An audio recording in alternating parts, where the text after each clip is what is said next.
Hello and welcome back to Let's Play Malkin with me, Bring It On. Let's head north and to battle. Blood is red, the sea is blue. Purple is their blended hue. My cap is bloody as can be, but laundered in a secret sea. So when we looked at that axe next to the woodcutter's hut, it mentioned the secret sea too. The usher threw a handful of powder into the air. When it settled, Donald discovered he was separated from his companions. The usher is vulnerable to cold this time.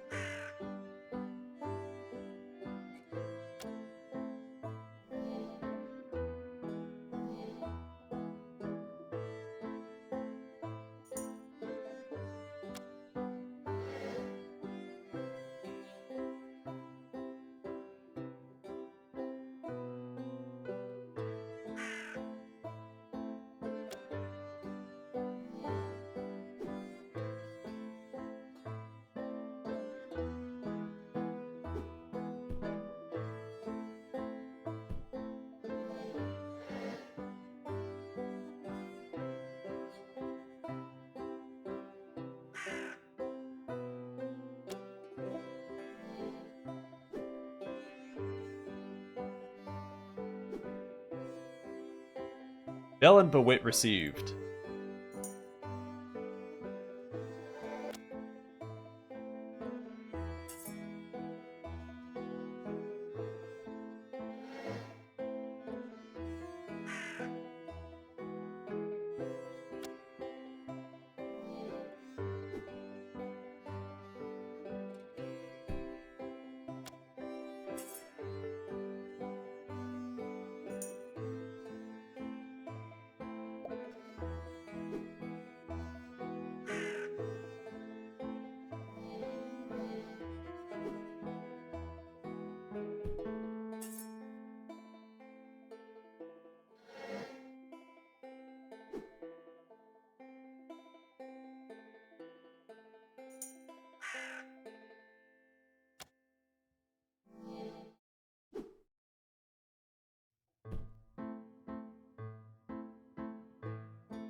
Hi, Knight.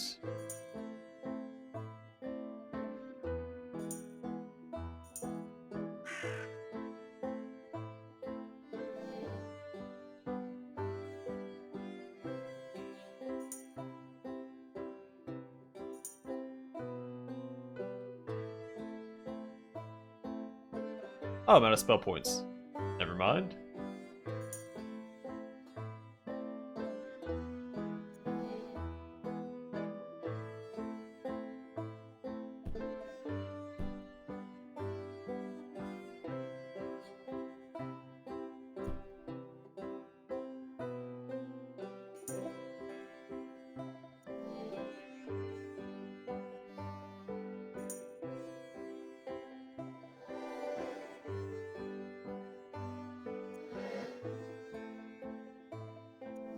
Oh, meant to hit attack there.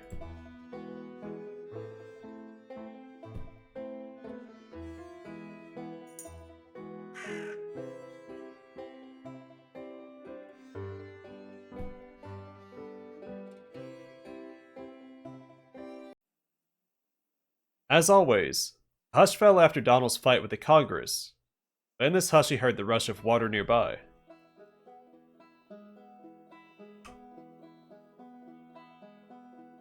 Bell and Bewit. Oh, it's for Pharaoh. Neat. So +1 fortitude and will, -1 reflex, -2 dexterity, +2 hit points. Wasn't the bird noisy enough? I don't know that I want to reduce his dexterity, though.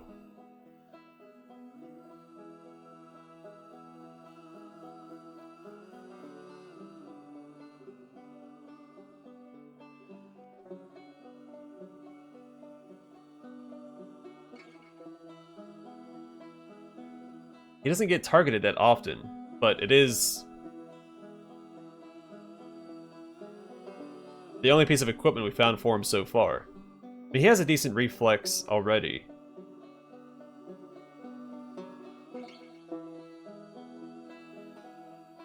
Is it worth 2 hit points for -1 armor class?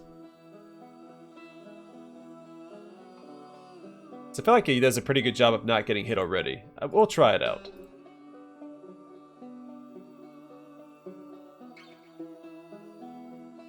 I do think it is a downgrade in general. Alright, some Bishop Satchel. I'll gladly take that.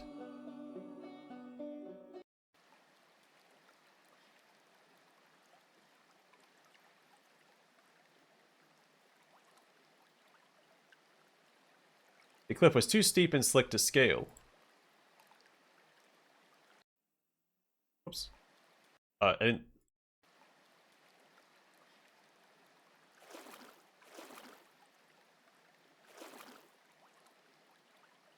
the falls made the current very strong here, but not so strong that crossing would be unsafe.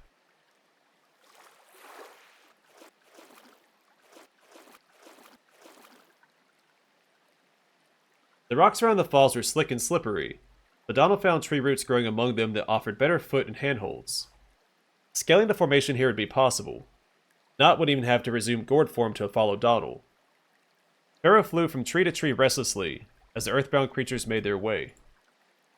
Further up, smaller, less slippery boulders promised a way to the very top of the falls.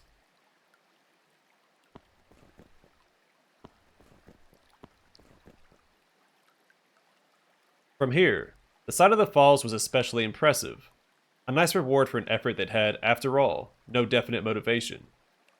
The mountain stream ran and poured and rushed in steely colors that set off the green all around.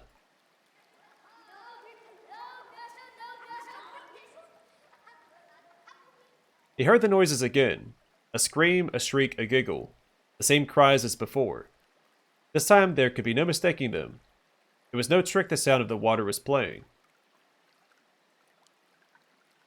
Was it the Congress of Moths? The beings of the Congress of Moths made similar noises, shrieks and weird laughs, but something about these voices was different, less like the mockery of mirth and more like the real thing. Then Donald saw them. Their bodies were indefinite, walking shadows in the clear light of day. They had no features or outlines. They moved quickly. They were so hard to see that the young witch wondered if they'd been there the whole time. As the Shadow Children played, the water slowed down. The light changed as it does during an eclipse. It made him think back to the night he, Waya, and Koenig's son had tried to stay in the sheepfold to watch the sunrise. The memory triggered unexpected sadness. The waterfall stopped falling altogether and became silvery, still columns.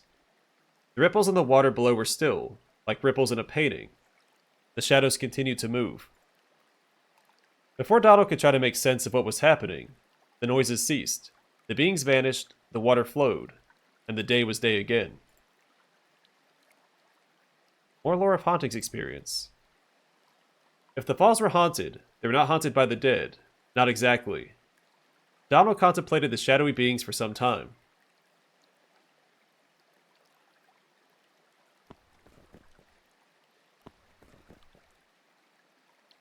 How do I get over there then?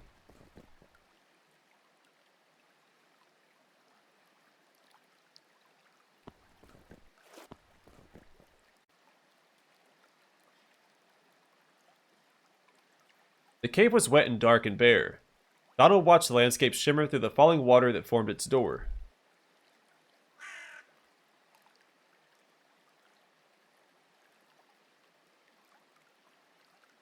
Alright, let's level up Pharaoh. A +1 range attack damage. The Murderous Tenacity 3. Because he tends to cap out at 2. We've seen him do 3 damage before as well, but getting that 1 extra damage. So we've been in situations where an enemy has 1, maybe 2 health left. Or even 3 health, and Pharaoh wasn't able to finish him off on his turn. So this will help out a great deal.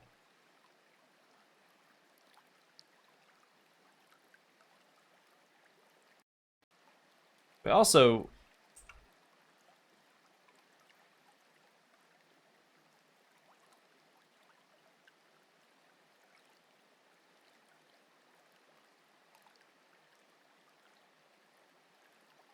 he should have... Okay. So it doesn't heal automatically, so I guess after the next combat, we'll have 9 health. Or maybe at the outset of the next combat.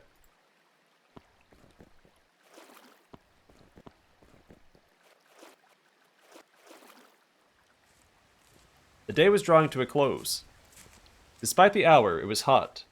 Donald hoped that Middle One would have something refreshing.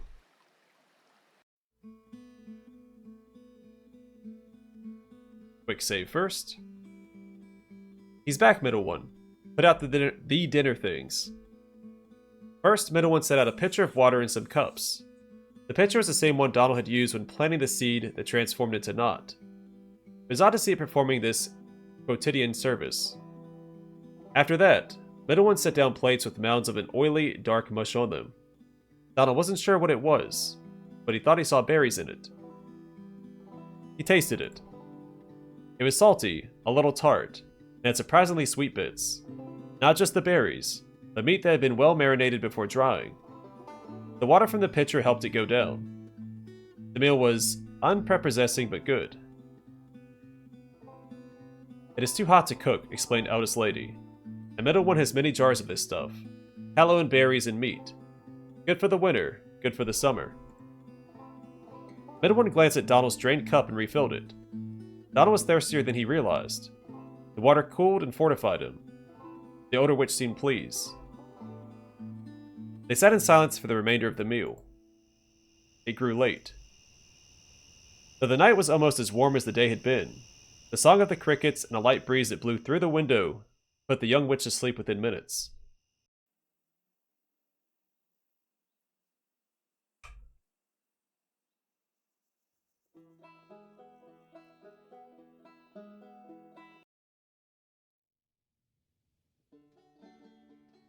So we're actually done in this area. We need to return to the Royal Encampment and speak with the king.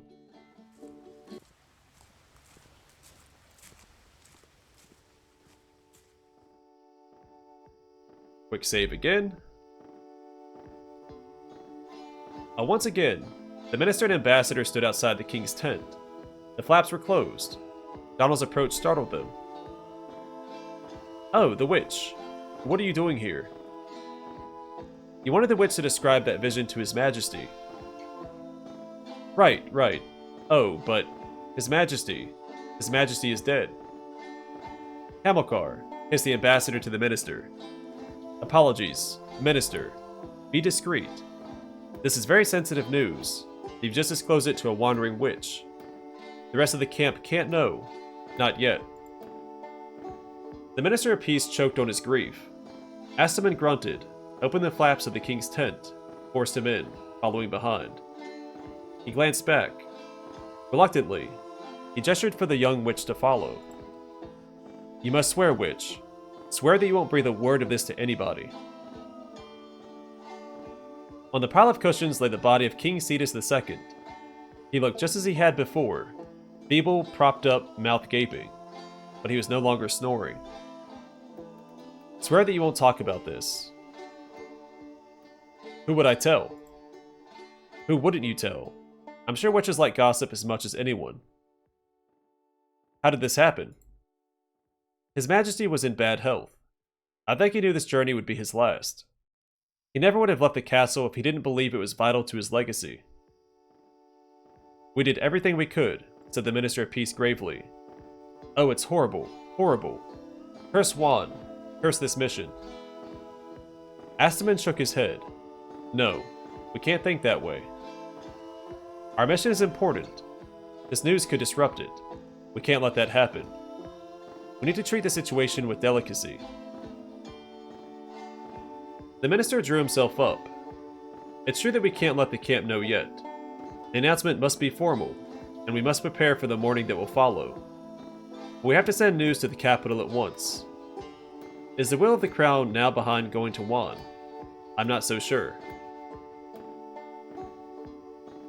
Let's not be too hasty.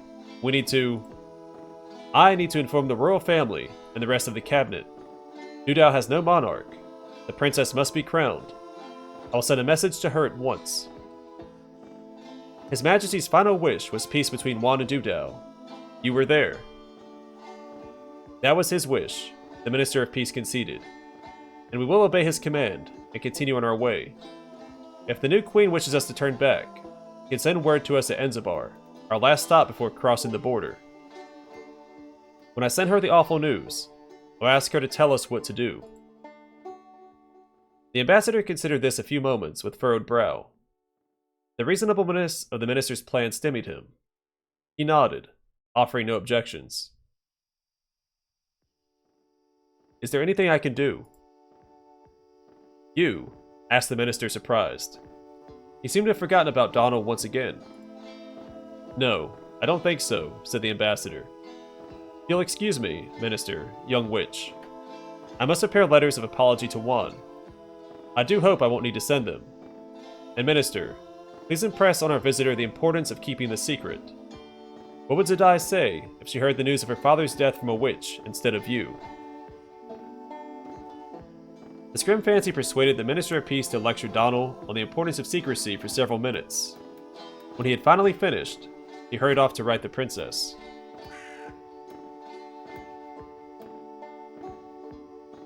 Yes? Can I help you with anything? No, goodbye. Alright.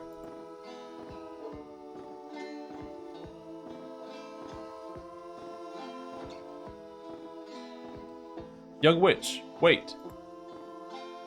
Astaman was running after him. Ambassador, what is it? The ambassador was panting. Let's walk a little ways, he said. He looked back over his shoulder at the camp. When they were out of view and earshot of anyone there, he turned to Donald. I hardly know you. I'm taking an extraordinary risk, but I have no other options. A messenger has just left the camp with the minister's letter to Princess Zadai. Go on. Once Zadai gets the letter, she'll most certainly order us home. Are you sure that's what she wants? I'm certain. She tried to talk her father out of this mission. She said the embassy would make the kingdom look weak. The minister knows all this.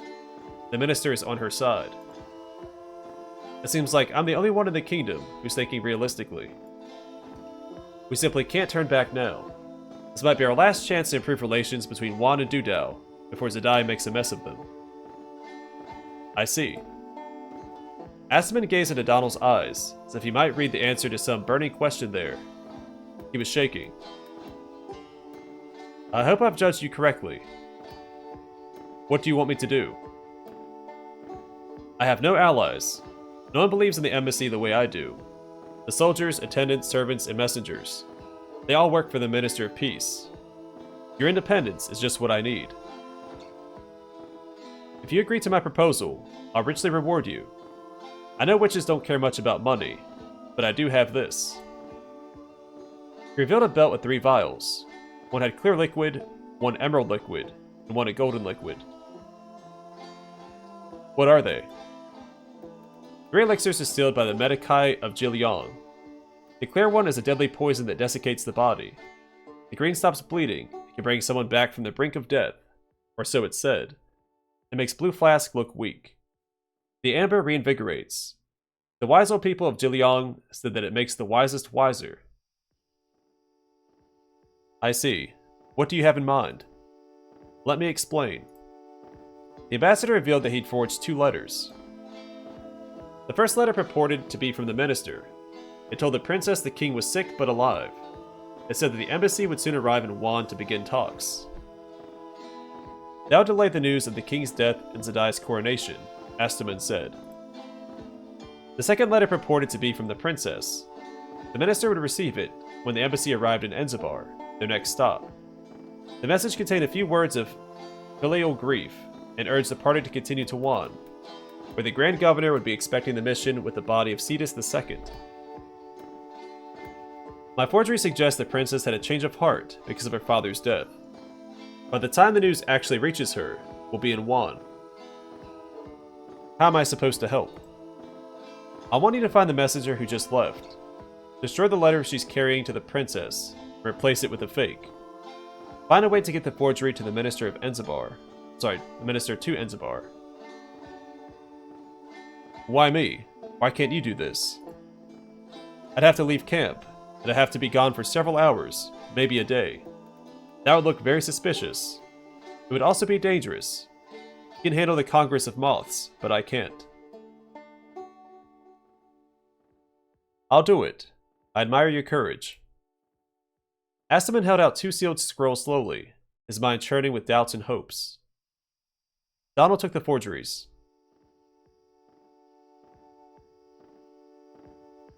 Do you know the Bonnie Joy? I don't think so.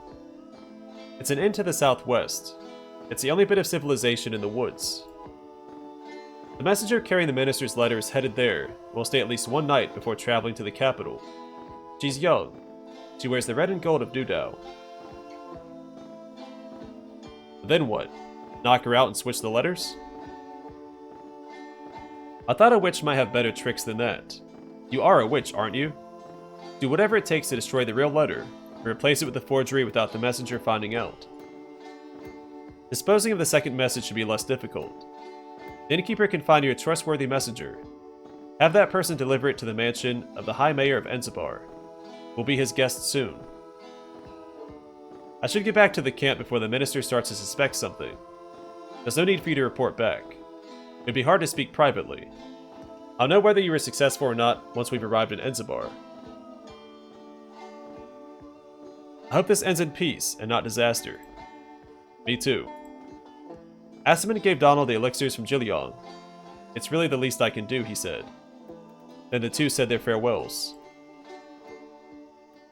Now, Astaman revealed a plan to sabotage the minister's communications and buy time for his diplomatic mission. The witch agreed to play a crucial role in this plan by traveling to the Bonnie Joy Inn and making sure the 2 forged messages were delivered. 1. The first assured Princess Zadai that the king was well enough to continue to Wan. The witch would have to find the messenger carrying news of the king's death, and secretly replace the real letter with the fake one. 2. The second purported to be the princess's response to news of the king's death, the letter the minister thought he was sending. It urged the embassy to continue to Wan. The witch was to send it to Enzabar via the innkeeper at the Bonnie Joy.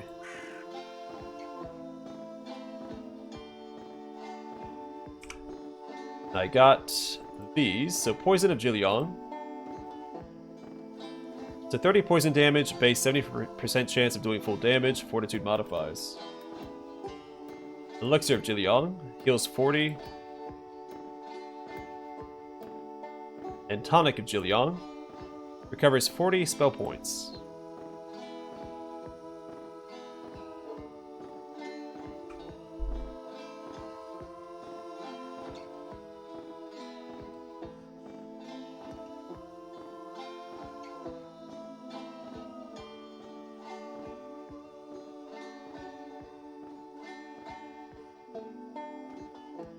Alright, so I think Vigorous Growth 3, +1 Strength.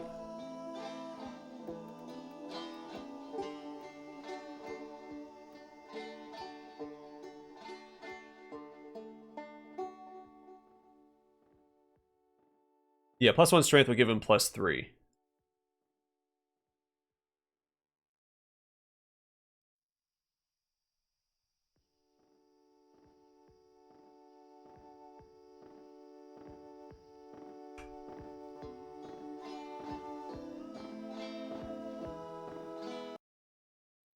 Alright, we gotta find Bonnie Joy Inn, which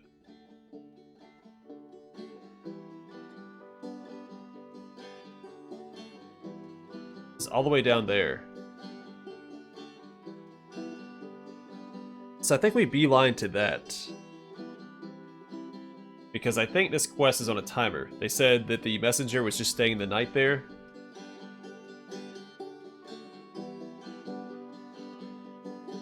So we're going to prioritize that.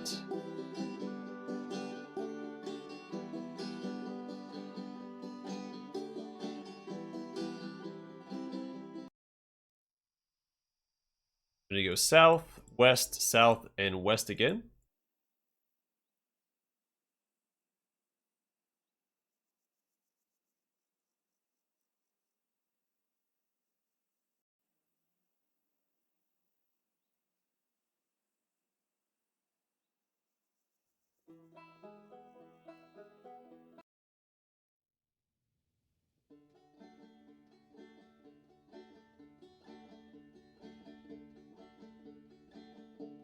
Oh, wasted time.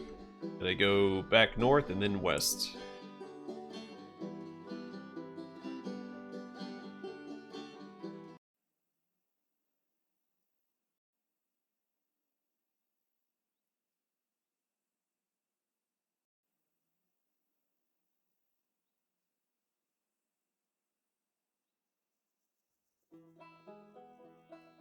Dead end anyway. There we go. A green dome-shaped mound rose in the midst of a little clearing. The woods ringing it made the clearing an almost perfect circle. Donald climbed the little mound. It was a short trip. The mound wasn't high enough to show him anything new. The grass, though, was very green. Oddly green. Farrah refused to join Knot and the witch there, preferring the higher and darker trees of the forest. After a few moments of idle contemplation, the young witch descended the mound.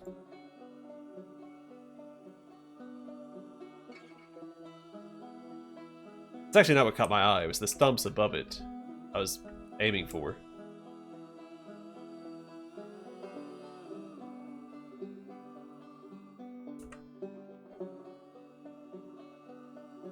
The trees thinned out to the southeast and grew darker and denser in the southwest. Through the southeastern woods, he saw the meadow shining green and gold. He almost didn't notice a portal spring up in his path. The meadow low, the summer lark, the screaming hawk on high. Though summer's things are all around, the icy grave is nigh. Alright, the usher is vulnerable to acid this time.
Gloves of the Enchanter.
to keep blocking my path.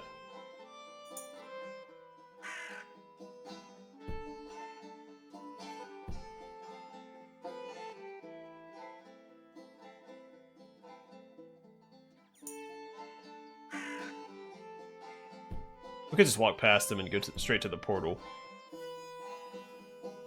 But this works too. A warm breeze from the nearby meadow stole the moths away.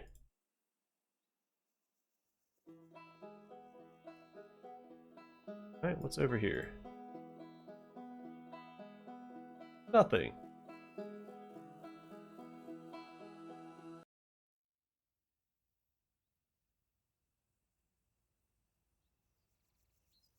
Alright, so you do want to head west here, but there's a couple things to check out in that direction. But I'm going to call it here, and then next time we'll finish exploring this node, and then head west and keep going towards the Bonnie Joy Inn. Not the direction I wanted to go in, but I do think this quest is on a timer, so I'm going to prioritize it, of course. So that's the plan for next time. For now, thanks for watching, and hope to see you guys in the next one.